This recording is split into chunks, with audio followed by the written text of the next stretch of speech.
नमस्कार दोस्तों, आपका स्वागत है अपने YouTube channel craze study GK पे। दोस्तों, आज की क्लास में आपको रिट 2025 के लिए जो प्रीवियस ईयर एग्जाम में पूछे गए क्वेश्चन हैं वो पूरा सॉल्यूशन आज इस क्लास में आपको करवाएंगे। दोस्तों, टॉप 60 क्वेश्चन हैं जो आपके एग्जाम के लिए काफ़ी इंपॉर्टेंट रहने वाले हैं, इसलिए दोस्तों क्लास के अंत तक जरूर बने रहें। चलो दोस्तों, स्टार्ट करते हैं। आज की क्लास का फर्स्ट क्वेश्चन है, एक राजा अवंती पुत्र और बुद्ध के अनुयायी कंचन के बीच संवाद कौन से बौद्ध ग्रंथ में है? तो ये मध्यम निकाय में है। सी ऑप्शन करेक्ट होगा। अगला क्वेश्चन है, कौन से बौद्ध ग्रंथ में बौद्ध संघ या मठों में रहने वाले लोगों के लिए नियमों का संग्रह था? तो ये विनय पिटक में था। ए ऑप्शन करेक्ट होगा। अगला क्वेश्चन है, भारतीय दर्शन की 6 पद्धति षड दर्शन में कौन शामिल है? तो षड दर्शन में वैशेषिक शामिल है। बी ऑप्शन करेक्ट होगा। अगला क्वेश्चन है, पश्चिमी एशिया के यूनानी शासक सेलुकस निकेटर के राजदूत के रूप में मौर्य काल में भारत कौन आया था? तो मौर्य काल में भारत मैक्सनीज आया था। डी ऑप्शन करेक्ट होगा। अगला क्वेश्चन है, अरिकामेडु के विषय में पूर्ण सत्य कथन है। तो कौन सा कथन है जो सत्य है? यह पंडुचेरी में स्थित है, ये सही होगा। अरिकामेडु महत्वपूर्ण पतन था, ये भी सही होगा। दोस्तों, यहाँ एलोरा जैसे पात्र मिले हैं, ये भी सही होगा। यहाँ यूनानी साम्राज्य संबंधित वस्तुएं मिले हैं, ये नहीं होगा। यहाँ के राजा चेर वंशी थे, ये भी नहीं होगा। 1, 2, 3 सही होंगी, तो ए ऑप्शन करेक्ट होगा। अगला क्वेश्चन है, चीनी तीर्थयात्री स्वेंगतांग किस राजा के दरबार में थे? तो ये हर्षवर्धन के दरबार में थे। अगला क्वेश्चन है, कौन से नाटक में गुप्त काल में एक गरीब मछुआरे के साथ राज कर्मचारियों के दुर्व्यवहार की बात कही गई है? तो ये कौन से में कही गई है? अभिज्ञान शाकुंतलम में कही गई है। बी ऑप्शन करेक्ट होगा।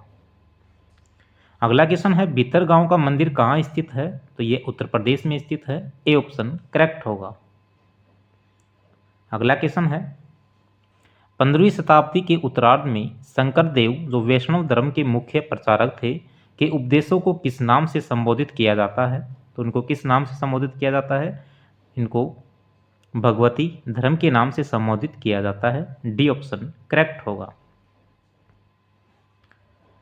अगला क्वेश्चन है, मुगल काल में खुदकास्ट और फाहीकास्ट क्या थे? तो ये क्या थे दोस्तों? तो ये किसानों के प्रकार थे। डी ऑप्शन करेक्ट होगा। अगला क्वेश्चन है, मुगल काल में मंजिल आबादी, सिफह आबादी और मुल्क आबादी का संबंध किससे है? तो ये क्वेश्चन दोस्तों डिलीट कर दिया गया था।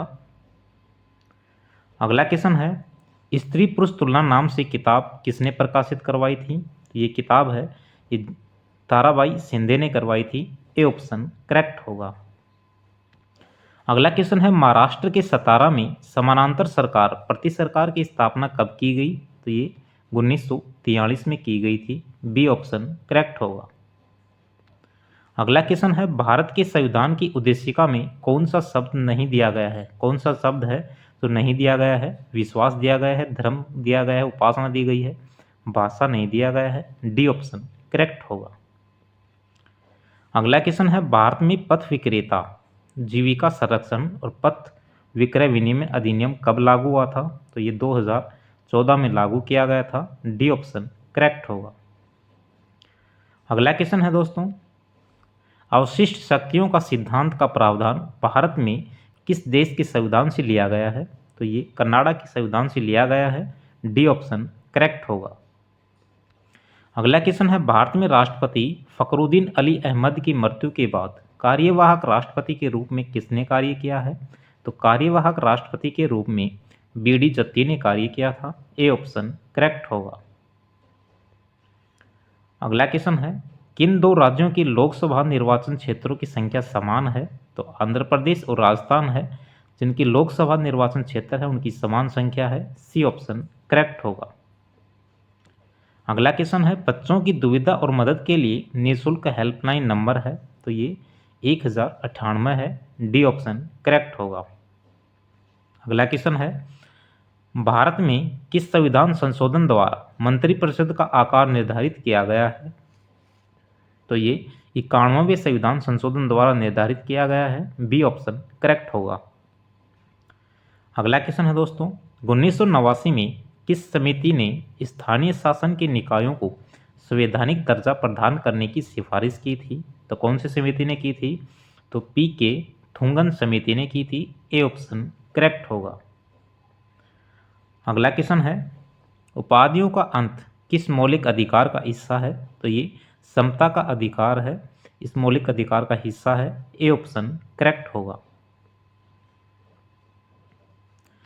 अगला क्वेश्चन है दोस्तों, भारत के संविधान की 8वीं अनुसूची में अनुसूचित भाषाओं में सही समूह को पहचानिए। तो सही समूह कौन सा है? तो अंग्रेजी है, जो भारत की अनुसूची 8वीं में भाषा में नहीं है, तो ये भी नहीं होगा, अंग्रेजी वाला नहीं होगा। तो Santhali, Hindi, Sanskrit, C option correct होगा। अगला क्वेश्चन है, गलोब पर वह वर्त जो दिन और रात को विभाजित करता है कहलाता है, क्या कहलाता है? प्रदीप्ति वर्त कहलाता है। ए ऑप्शन करेक्ट होगा। अगला क्वेश्चन है, अवरोही पौने प्रभावित होती हैं। तो अवरोही जो पौने हैं वो पर्वत से घाटी की ओर प्रभावित होती हैं। बी ऑप्शन करेक्ट होगा। अगला क्वेश्चन है, एस तरंग के छाया क्षेत्र का विस्तार लगभग है। तो इसका विस्तार है 105 डिग्री से 105 डिग्री है। बी ऑप्शन करेक्ट होगा। अगला क्वेश्चन है दोस्तों, कयाल किस तट पर स्थित है? तो कयाल है ये मालाबार तट पर स्थित है। ए ऑप्शन करेक्ट होगा। अगला क्वेश्चन है, बैथोलिक, लेथोलिक और लेपोलिक और पेकोलिथ संबंधित हैं। तो बेथोलिथ है, लेकोलिथ है, लेपोलिथ है और पेकोलिथ है, संबंधित हैं। ये किससे संबंधित हैं? तो ये ज्वालामुखी से संबंधित हैं। बी ऑप्शन करेक्ट होगा। अगला क्वेश्चन है, फेंस के बारे में कौन सा कथन पूर्ण सत्य है? तो इसके बारे में कौन सा कथन है जो पूर्ण सत्य है? फेंस की खदानें मेहरगढ़ में मिली हैं, ये गलत होगा दोस्तों। फेंस प्राकृतिक तौर पर पाए जाते थे, ये भी गलत होगा। बालू या स्फटिक पत्थर के चूर्ण को गोंद में मिलाकर उनसे वस्तुएं बनाई जाती थी, ये सही होगा। उनके बाद उन वस्तुओं का एक चिकनी परत चढ़ाई जाती थी, ये भी सही होगा। फेंस से मनके, चूड़ियाँ, झुमके, छोटे बर्तन बनाए जाते थे, ये भी सही होगा। तो 3, 4, 5 सही होंगे, तो सी ऑप्शन करेक्ट होगा। अगला क्वेश्चन है, ऋग्वैदिक काल के विषय में कौन सा कथन सत्य है? तो सोम एक पौधा था, ये राइट होगा। ब्रह्मा, विष्णु, महेश प्रमुख देवता थे, ऋग्वैदिक काल में नहीं थे, तो ये गलत होगा। सूक्त का मतलब अच्छी तरीके से बोला गया था, ये सही होगा। उपनिषद व आरण्यक ग्रंथ रचे गए थे, ये नहीं होगा। इंद्र युद्ध का प्रमुख देवता नहीं था, ये भी नहीं होगा। तो 1 और 3 सही होंगे, तो ए ऑप्शन करेक्ट होगा। अगला क्वेश्चन है, निम्नलिखित वनों और वृक्षों को सुमेलित कीजिए। तो वन और वृक्ष हैं, इनको सुमेलित करना है दोस्तों। तो उष्ण कटिबंधीय सदाबहार वन है, इनमें वृक्ष कौन सा होगा? महोगनी होगा। उष्ण कटिबंधीय पर्णपाती वन है, इनमें साल वृक्ष होगा। जो पर्वतीय वन है इसमें स्प्रूस वन होगा। और मैग्रोव वन है, इनमें ताड़ वृक्ष होगा। तो एक में सी, डी, ए और बी, तो सी ऑप्शन करेक्ट होगा। अगला क्वेश्चन है, निम्नलिखित में कौन सा भारत के लो एस्पेटियों का समूह है? तो कौन सा समूह है? तो सिंहभूम झारखंड है, वेलाडीला छत्तीसगढ़ है, नेलोर आंध्र प्रदेश है। ए भी राइट होगा। और मयूरभंज उड़ीसा, सिंहभूम झारखंड और वेलाडीला छत्तीसगढ़, डी भी राइट होगा। तो ए और डी दोनों करेक्ट हैं दोस्तों। अगला क्वेश्चन है, राजस्थान में अरावली पर्वतमाला किस दिशा में विस्तृत है? तो अरावली पर्वतमाला दक्षिण पश्चिम से उत्तर पूर्व है और उत्तर पूर्व से दक्षिण पश्चिम है, दोनों ही सही हैं दोस्तों। सी और डी दोनों राइट होंगे। अगला क्वेश्चन है, निम्नलिखित जिला और जलवायु प्रदेशों को सुमेलित कीजिए। तो जलवायु प्रदेश हैं और जिले हैं, इनको सुमेलित करना है दोस्तों। तो जैसलमेर है, ये शुष्क होगा। जयपुर है, ये उपादर होगा। और जो सवाई माधोपुर है, ये आदर होगा। और झालावाड़ है ये अति आदर होगा। तो सी डी डी सी होगा, तो डी ऑप्शन करेक्ट होगा। अगला क्वेश्चन है जिला परियोजना के संदर्भ में निम्नलिखित में से कौन सा कथन सही है। सही पूछा गया है, कौन सा कथन है जो इसमें सही होगा। तो चित्तौड़गढ़ राणा प्रताप सागर है, ये सही होगा दोस्तों। अजमेर बिसलपुर है, ये गलत होगा। उदयपुर मानसी वाकल परियोजना है, ये भी सही होगा।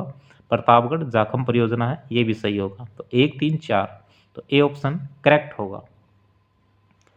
अगला क्वेश्चन है किन फसलों के उत्पादन में राजस्थान का प्रथम स्थान है। ये क्वेश्चन डिलीट कर दिया गया था दोस्तों। अगला क्वेश्चन है 2001 से 2011 अवधि के दौरान गंगानगर जिले की जनसंख्या वृद्धि दर है, तो ये 10% थी। ए ऑप्शन करेक्ट होगा। अगला क्वेश्चन है विषम घाटी पंचानन की संज्ञा मेवाड़ के किस शासक को दी गई थी। तो ये राणा हमीर को दी गई थी। ए ऑप्शन करेक्ट होगा। अगला क्वेश्चन है 1857 की क्रांति के समय उदयपुर के महाराणा कौन थे। तो उनके महाराणा थे स्वरूप सिंह थे। बी ऑप्शन करेक्ट होगा, उदयपुर के महाराणा स्वरूप सिंह थे। अगला क्वेश्चन है राजपूताना मध्य भारत सभा का तीसरा अधिवेशन कहाँ हुआ। तो तीसरा अधिवेशन है वो अजमेर में किया गया था। सी ऑप्शन करेक्ट होगा। अगला क्वेश्चन है दोस्तों वैध राजस्थान का प्रधानमंत्री किसे बनाया गया था। तो वैध राजस्थान का प्रधानमंत्री हीरालाल शास्त्री को बनाया गया था। सी ऑप्शन करेक्ट होगा। अगला क्वेश्चन है बाणासुर का शहीद नाम से कौन सा प्रमुख व्यक्ति जाना जाता है। तो मेजर शैतान सिंह जाने जाते हैं। बी ऑप्शन करेक्ट होगा। अगला क्वेश्चन है चोरू दुर्ग का निर्माण 1739 में किसने करवाया था। तो ये ठाकुर कुशाल सिंह ने करवाया था। डी ऑप्शन करेक्ट होगा। अगला क्वेश्चन है तुलसी, हादरो, तिमणिया, पोत नामक आभूषण महिलाओं द्वारा शरीर में कौन से भाग में पहने जाते हैं। तो ये महिलाओं के द्वारा गले में पहने जाते हैं। बी ऑप्शन करेक्ट होगा। अगला क्वेश्चन है विजयदान देथा की पुस्तक दुविधा पर कौन सी फिल्म का निर्माण हो चुका है। तो कौन सी फिल्म का निर्माण हो चुका है। तो दुविधा पहली का निर्माण हो चुका है। सी ऑप्शन करेक्ट होगा। अगला क्वेश्चन है दोस्तों हेला ख्याल नामक लोक नृत्य राजस्थान के कौन से क्षेत्र से संबंधित है। तो ये दौसा से संबंधित है हेला ख्याल। ए ऑप्शन करेक्ट होगा। अगला क्वेश्चन है पटेल्या, बिछिया, लालर, मात्सर क्या हैं। तो ये मेवाड़ के प्रसिद्ध गीत हैं। ए ऑप्शन करेक्ट होगा। अगला क्वेश्चन है सामाजिक विज्ञान उन सभी विज्ञानों के लिए एक सामान्य शब्द के रूप में मानव मामलों से संबंधित है। यह परिभाषित किया गया था। तो किसके द्वारा परिभाषित किया गया था। तो फेयर चाइल्ड के द्वारा परिभाषित किया गया था। सी ऑप्शन करेक्ट होगा। अगला क्वेश्चन है निम्न में से कौन सी सर्वर सामग्री है। तो लिंगवा फोन है, इस सर्वर सामग्री है। ए ऑप्शन करेक्ट होगा। अगला क्वेश्चन है दोस्तों इनमें से कौन सा एक किलपैट्रिक द्वारा किया गया परियोजना का प्रकार नहीं है। तो कौन सा है जो प्रकार नहीं है। तो विध्वंस परियोजना है, ये नहीं होगा। बी ऑप्शन करेक्ट होगा। अगला क्वेश्चन है रेखीय अभिकर्मिक अनुदेशन का प्रतिपादन किसने किया है। तो ये प्रतिपादन बीएफ स्किनर ने किया है। बी ऑप्शन करेक्ट होगा। अगला क्वेश्चन है इनमें से कौन सी एक आकलन की सीमा नहीं है। तो कौन सी है जो आकलन की सीमा नहीं है। तो भय और तनावपूर्ण परिवेश से मुक्ति, ये है जो आकलन की सीमा नहीं है। डी ऑप्शन करेक्ट होगा।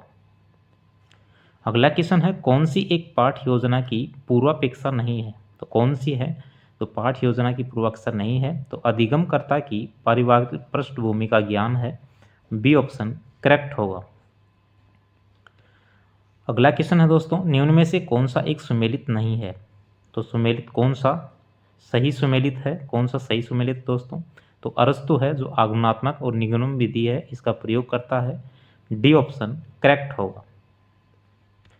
अगला क्वेश्चन है कौन सा एक सामाजिक अध्ययन शिक्षण का सामान्य उद्देश्य नहीं है। तो कौन सा उद्देश्य नहीं है। तो जाति प्रथा की प्रशंसा है, ये सामाजिक अध्ययन शिक्षण का सामान्य उद्देश्य नहीं होगा। डी ऑप्शन करेक्ट होगा। अगला क्वेश्चन है समस्या के समाधान के लिए कितने चरणों का सुझाव दिया गया है। तो समस्या समाधान के लिए 5 चरण भी होंगे और 7 चरण भी होंगे। सी और डी दोनों सही होंगे दोस्तों। अगला क्वेश्चन है, रेडियो तरंगें वायुमंडल की किस परत से वापस आती हैं? तो कौन सी परत से वापस आती हैं? तो आयन मंडल से वापस आती है। सी ऑप्शन करेक्ट होगा। अगला क्वेश्चन है, निम्न में से किस चक्रवात को समुद्र पर जल स्तंभ कहते हैं? तो कौन से को कहते हैं जल स्तंभ? तो टोर्नेडो को कहते हैं। डी ऑप्शन करेक्ट होगा। अगला क्वेश्चन है, निम्न में से कौन सी ठंडी धाराएं हैं? तो ठंडी धाराएं कौन सी हैं दोस्तों? तो लेब्राडोर धारा है, ये ठंडी धारा होगी। ओयासिओ धारा है, ये भी ठंडी होगी। और वेगुएला धारा है, ये भी ठंडी होगी। तो 1, 2, 3 है, तो बी ऑप्शन करेक्ट होगा। ये सभी ठंडी धाराएं हैं।